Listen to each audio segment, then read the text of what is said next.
তো তুমি সরকারে বসে ভাইরা দল বানাবা, আর বাকি রাজনৈতিক দল চেয়ে চেয়ে দেখবে। তোমাদেরকে দল বানানোর জন্য সমস্ত রাজনৈতিক দল রাস্তায় নেমে আন্দোলন করেছিল। সময়ের 1 ফোর, অসময়ের 10 ফোর। একটা সময় আছে, অবশ্যই তরুণরা রাজনীতি করতে হবে, দল করা দরকার।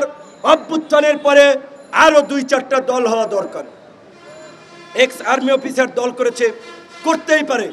ছাত্ররা একটা করেছে, আরো করুক। কিন্তু তাদের যে ইন্টিগ্রিটি, তাদের যে অনেস্টি মানুষ প্রত্যাশা করেছিল, সেটার সাথে তারা বেইমানি করেছে। ইতিমধ্যেই তারা নায়ক থেকে খলনায়কে পরিণত হয়েছে।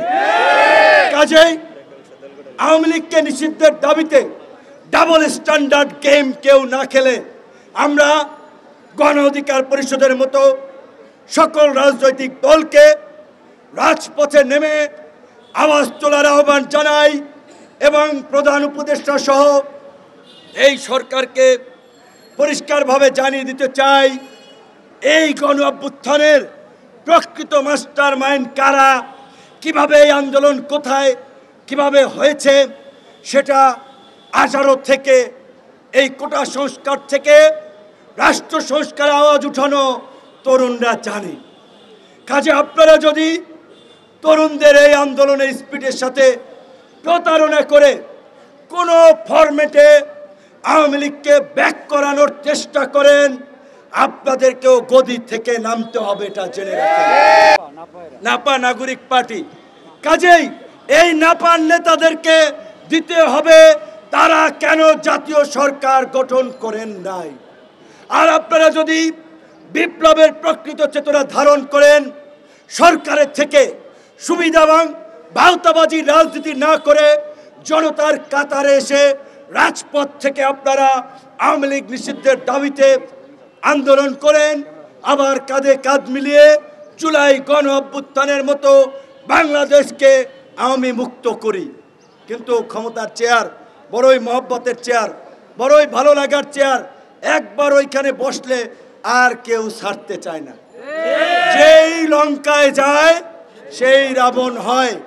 আপনারা দেখেছেন ছাত্র নেতৃবৃন্দের মধ্যে এখন নিয়োগ, তদবির, ঠিকাদারি, বিভিন্ন প্রতিষ্ঠানকে দেওয়া, এমনকি তারা এখন সরকারের যে স্থানীয় সরকার সেই প্রশাসনে নিজেদের লোককে বসিয়ে দল বানাতে চায়। প্রিজন ভ্যান থেকেও জনগণকে উদ্বুদ্ধ করার জন্য, আন্দোলনে শরিক হওয়ার জন্য আহ্বান জানিয়েছি। আন্দোলনের এই ফ্যাসিবাদের পতনের পরে এই ছাত্র নেতারা কেন জাতীয় সরকার গঠন করলো না? তারা কেন শুধুমাত্র 2 জনের প্রতিনিধি, পরবর্তীতে আরেকজন ঢুকিয়েছে, আর বিভিন্ন দূতাবাসের প্রেসক্রিপশনে এই এনজিও মার্কা সরকার গঠন করেছে? এই জবাব এই ছাত্র নেতাদেরকে দিতে হবে।